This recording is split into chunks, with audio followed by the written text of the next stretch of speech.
जगाच्या कुठल्याही कोपऱ्यात गेलं तरी आपली घरची कामं कधी चुकलीत का हो? आता झालं ते काय सांगतेच, पण त्याआधी ना आज सकाळी मी ठरवलं होतं की इकडची झाडं थोडीशी शिफ्ट करूया. म्हणजे कसं थंडी चालू आहे ना, तर उन्हालाही छान बसता येते. मग सगळी कामं झाली आणि आदूला मी स्कूलमधून घेऊन आले होते. आणि हां, उद्या ना आपलं खूप मोठं स्वप्न पूर्ण होतंय. ते ना उद्याच्या ब्लॉगमध्ये तुम्हाला बघायला भेटेलच. मग नंतर ना आम्ही गेलो होतो गावाकडे. गेल्या गेल्या अगोदर ना तर फुलांचे झाड बघून माझं काही मोह आवरला नाही.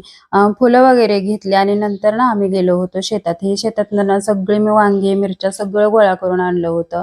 आणि मुलांची ना इकडं मस्ती काही उरकत नव्हती आणि हे ते आमचं ना चिंचेचं झाड खूप मोठं आहे बरं का. आणि नंतर ना हे आम्हाला गावाकडे गेलं ना आदूला हे सगळं अनुभवायचं असतं. ते अगदी एकदम छोटं पिल्लू ना खूप वेळ घेऊन तो खेळत कसा होता. पकडतोय? आणि नंतर गावाकडे जेवण वगैरे करून आलो होतो.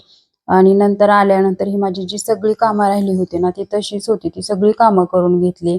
नंतर ना गावाकडनं आणलेला भाजीपाला वगैरे सगळं व्यवस्थित ठेवून दिला आणि सकाळला मग जास्त घाई होत नाही माझी. चला तर मग बाय.